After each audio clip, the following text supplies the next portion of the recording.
नमस्कार दोस्तों, स्वागत है आप सभी का तैयारी जीत के चैनल पर। यूपी पीसीएस प्रारंभिक परीक्षा, यूपी पीसीएस आरओ की परीक्षा की तैयारी के क्रम में करंट अफेयर के वीडियोस निरंतर चैनल पर डाले जा रहे हैं। जो लोग नए हैं या फिर हाल ही में चैनल के साथ जुड़े हैं, उन लोगों से निवेदन है कि इन 15 वीडियोस को अच्छे से रिवाइज़ कर लीजिएगा एग्ज़ाम में बैठने से पहले, क्योंकि जनवरी से लेकर के अभी तक के कुछ बेहद इंपॉर्टेंट एंड सिलेक्टिव क्वेश्चंस को तैयार किया गया है इन वीडियोज़ में, जो कि एग्ज़ाम में सीधे सीधे पूछे जा सकते हैं। डिस्क्रिप्शन में लिंक है, वहाँ से आप सीधा जा कर के जो है जुड़ जाएंगे और बाकी के वीडियोस आप देख सकते हैं करंट अफेयर के। आज के इस वीडियो में अप्रैल और मई के कुछ बेहद इंपॉर्टेंट 5 स्टार कैटेगरी के प्रश्नों को मैंने शामिल किया है, जो कि 100% प्रश्न बनने की संभावना रहेंगे एग्ज़ाम में। तो चलिए शुरू करते हैं आज का ये वीडियो पसंद आए तो वीडियो को लाइक करिएगा और अपने दोस्तों के बीच में शेयर करिएगा। प्रश्नों को थोड़ा कठिनाई के स्वरूप देने के लिए मैंने स्टेटमेंट का प्रयोग किया है, ताकि ज़्यादा से ज़्यादा फैक्ट्स तैयार हो जाएं और कैसा भी प्रश्न घुमा करके आए आप उत्तर देने की स्थिति में बने रहें। हाल ही में निर्वाचन आयोग ने 5 राज्यों की विधानसभाओं हेतु परिणाम 2 मई 2021 को घोषित किए। देखिए, पहला ये जो स्टेटमेंट है, इस पर प्रश्न जो है कई बार बन चुका है। निर्वाचन आयोग जब भी 3 से ज़्यादा राज्यों के रिजल्ट घोषित करता है, वो यूपी पीसीएस या फिर आरओ की परीक्षा में आपको ऐसे प्रश्न देखने को मिल जाएगा। इसके अलावा उदाहरण के स्वरूप जब उरी द सर्जिकल स्ट्राइक हुआ, उस पर डेट पर प्रश्न बना। संयुक्त राष्ट्र महासभा में मोदी ने जब भाषण दिया, उस पर प्रश्न बना था। मंगलयान मिशन पर जो है प्रश्न बना था। इसरो ने जब एक साथ कई उपग्रह लॉन्च किए थे, वो डेट पर प्रश्न बना था। तो तिथि पर प्रश्न बनता है, ठीक है। आपसे प्रश्न पूछा जा सकता है कि हाल ही में निर्वाचन आयोग ने कुल कितने राज्यों की विधानसभाओं के परिणाम घोषित किए। ऑप्शन में जो है 4, 5, 3, 2 होगा। तो केवल राज्य पूछेगा तो कुल मिला के 4 राज्य और 1 केंद्र शासित प्रदेश। अगर प्रश्न दे कि राज्य / केंद्र शासित प्रदेश, तब आपको टिक करना है 5 राज्यों पे, ठीक है। तो 5 राज्यों के नाम पता होना चाहिए। कोई से 4 राज्यों या फिर 3 राज्यों का नाम दे करके एक ऑड राज्य का नाम दे देगा, जो कि इसमें शामिल नहीं था, और आपको थोड़ा कंफ्यूज करने का प्रयास किया जाएगा। तो पहले तो याद रखना है आपको, कुल मिला के 5 राज्यों की विधानसभाओं के परिणाम घोषित हुए हैं, जिनमें से 4 तो पूर्ण राज्य थे और 1 जो है केंद्र शासित प्रदेश था। पुदुचेरी, तमिलनाडु, असम, केरल और पश्चिम बंगाल, ये 4 राज्य थे और पुदुचेरी केंद्र शासित प्रदेश। पश्चिम बंगाल में नंदीग्राम विधानसभा क्षेत्र में सबसे ज़्यादा चर्चाओं में रहा, क्योंकि यहाँ से वर्तमान जो सीएम है ममता बनर्जी, वो हार गई बीजेपी से। सत्येंदु अधिकारी जो है इनके विपक्ष में खड़े थे, वो जीत गए और ममता बनर्जी हार गई। संविधान के हिसाब से ऐसा व्यक्ति ही सीएम बन सकता है जो विधानसभा का निर्वाचित सदस्य हो।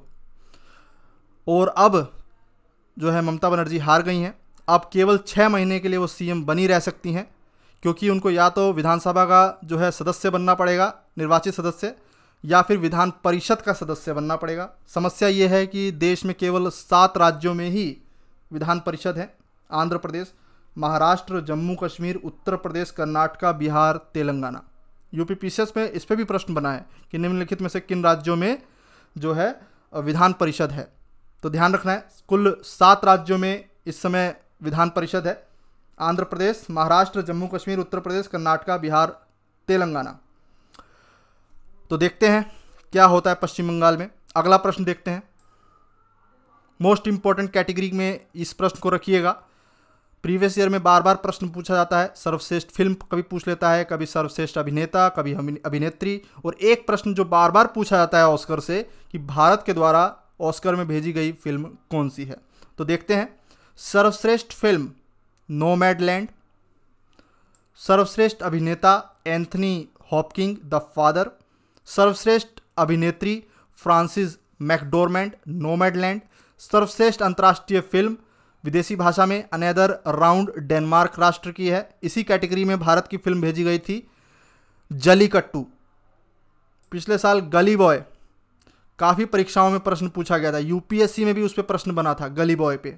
तो इंपॉर्टेंट रहेगा इस बार जलीकट्टू आप सभी लोगों के लिए। भारत सरकार की तरफ से 93वें ऑस्कर अवार्ड के लिए भेजी गई फिल्म है जलीकट्टू। तो ध्यान से देख लीजिए, इन 5 कैटेगरी से प्रश्न बनने की संभावना रहेगी। सर्वश्रेष्ठ फिल्म नोमैडलैंड, सर्वश्रेष्ठ अभिनेता एंथनी हॉपकिंस, फिल्म का नाम है द फादर, अभिनेत्री फ्रांसिस मैकडोरमेंड, नोमैडलैंड सर्वश्रेष्ठ अंतर्राष्ट्रीय फिल्म अनदर राउंड, जिस कैटेगरी के लिए भारत की जलीकट्टू को भेजा गया था। भारत की ओर से 93 ऑस्कर अवार्ड में भेजी गई फिल्म है जलीकट्टू। रिपीट इसलिए कर रहा हूँ ताकि याद हो जाए, दोबारा आपको जो है पढ़ना ना पड़े। मैत्री सेतु मोस्ट इंपॉर्टेंट रहेगा 5 स्टार कैटेगरी का प्रश्न, क्योंकि ये एक पुल है जिसका उद्घाटन प्रधानमंत्री नरेंद्र मोदी ने किया। ये 2 राष्ट्रों को आपस में जोड़ता है, एक है भारत और दूसरा है बांग्लादेश। तो भारत के पुल सबरूम को बांग्लादेश के रामगढ़ से जोड़ता है। किस नदी पर बना है, ये प्रश्न बन सकता है कि मैत्री सेतु किस नदी पर स्थित है? फेनी नदी पर। याद रखिएगा नदी का नाम फेनी नदी। इसकी कुल लंबाई कितनी है? 1.9 किलोमीटर। अब इस पुल के बन जाने के बाद मैत्री सेतु के उद्घाटन के पश्चात त्रिपुरा जो है गेटवे ऑफ नॉर्थ ईस्ट बन गया है। ठीक है, तो स्टैटिक जीके का भी अभी एक क्वेश्चन बन गया है कि गेटवे ऑफ नॉर्थ ईस्ट किसे कहा जाता है? त्रिपुरा, मैत्री सेतु के उद्घाटन के पश्चात, क्योंकि भारत से चटगांव की दूरी इस सेतु के बन जाने के बाद मात्र 80 किलोमीटर की रह जाएगी। इसके अलावा मैत्री सेतु जो है किस राष्ट्रीय राजमार्ग का विकल्प है? ये प्रश्न बन सकता है नेशनल हाईवे 44।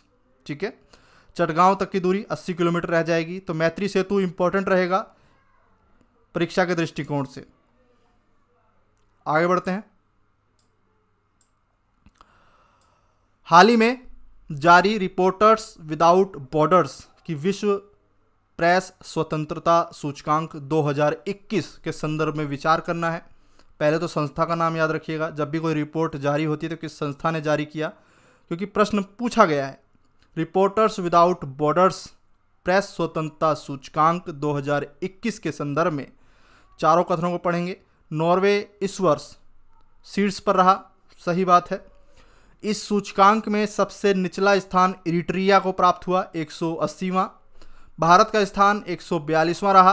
भारत के पड़ोसी राष्ट्र, मैंने भारत के पड़ोसी राष्ट्रों को इसलिए शामिल किया है कि विगत वर्षों में अब जो है करंट अफेयर में ऐसे क्वेश्चन बन रहे हैं कि एक तरफ जो है भारत के पड़ोसी राष्ट्र दे देगा और दूसरी तरफ उनकी रैंक दे देगा।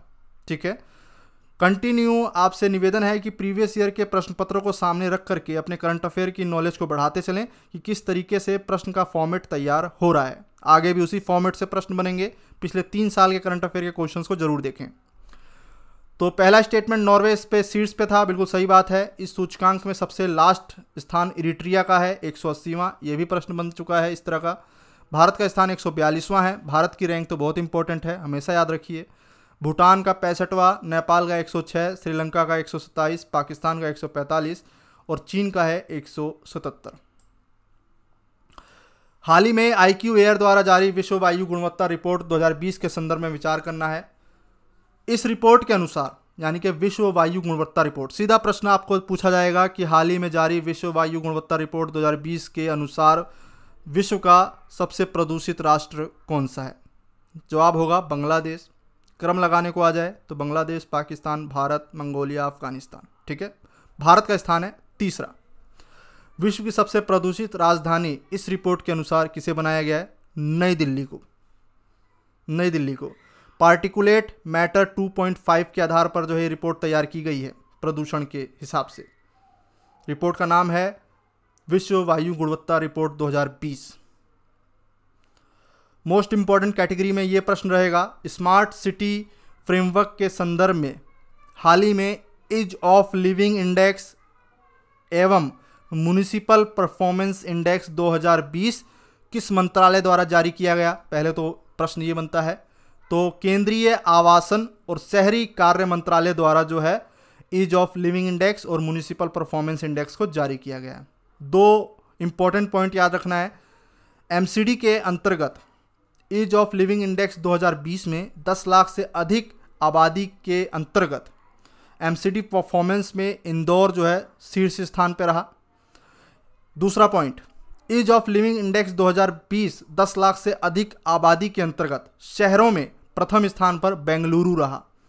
अंतर समझिए, MCD परफॉर्मेंस के अंतर्गत इंदौर प्रथम स्थान पे और शहरों में ओवरऑल बेंगलोर को नंबर 1 स्थान प्राप्त हुआ है। अगर क्रम लगाने को आ जाए, पेपर में क्रम लगाने को भी आता है, तो क्रम में पहले 3 बड़े शहर का नाम पता होना चाहिए आपको, बेंगलोर, पुणे और अहमदाबाद।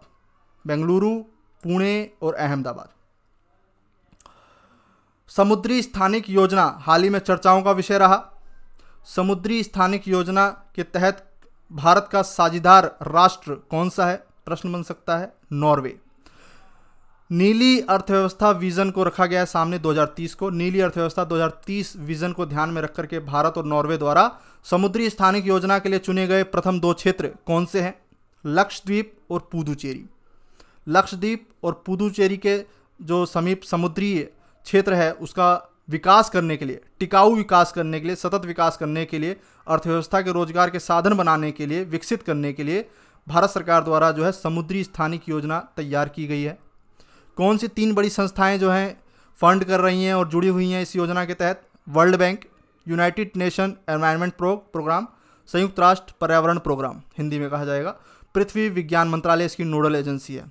याद रखिएगा, समुद्री स्थानिक योजना जो है किस मंत्रालय द्वारा संचालित की जा रही है? पृथ्वी विज्ञान मंत्रालय। 5 वर्ष जो है समय सीमा तय की गई है। 8 से 10 करोड़ रुपए की राशि भारत सरकार हर साल निवेश करेगी इस समुद्री स्थानिक योजना के तहत। तो कुछ इंपॉर्टेंट फैक्ट्स, कहीं से भी प्रश्न बन सकता है समुद्री स्थानिक योजना से जुड़ा होकर के, सब कुछ पता होना चाहिए। नॉर्वे, पहले 2 क्षेत्र लक्षद्वीप पुदुचेरी, और संस्था नोडल एजेंसी है पृथ्वी विज्ञान मंत्रालय। हाल ही में 3 बड़े राष्ट्रों का एक संयुक्त नौसैन्य अभ्यास कहाँ हुआ? नाम है इस नौसैन्य अभ्यास का ईरान रूस समुद्रीय सुरक्षा बेल्ट। यही प्रश्न बनेगा अगर बनना हुआ तो हाल ही में ईरान रूस समुद्रीय सुरक्षा बेल्ट 2021 कहाँ आयोजित हुआ?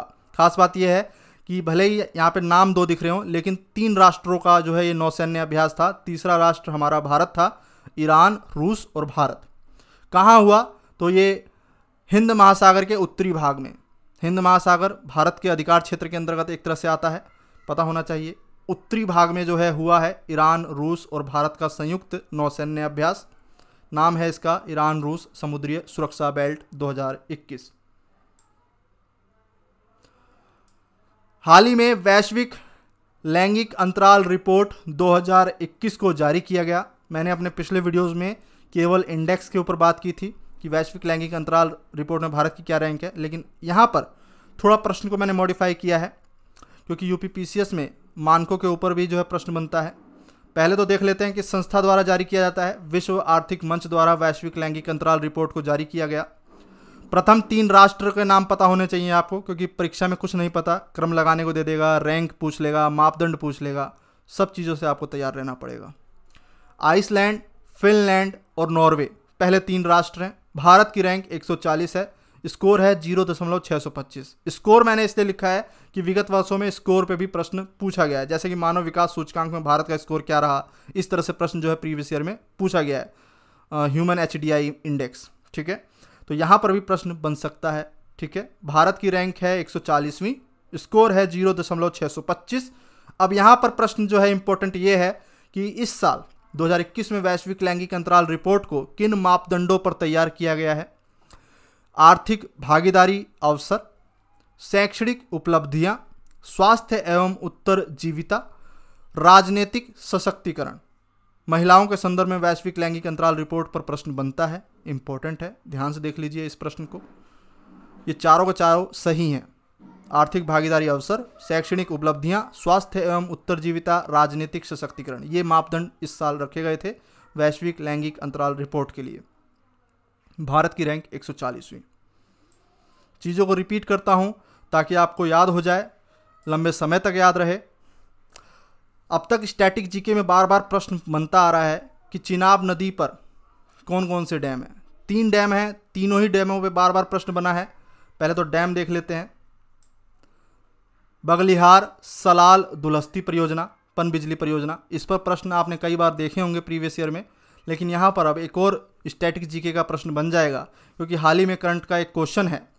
रतले पनबिजली परियोजना, जिसे हाल ही में जम्मू कश्मीर और भारत सरकार द्वारा जो है मंजूरी दी गई है, किस नदी पर बनने जा रही है? ऑप्शन आपको इस तरीके से मिल सकते हैं परीक्षा में, चेनाब, झेलम, रावी, सतलुज। सही जवाब है इसका चिनाब नदी।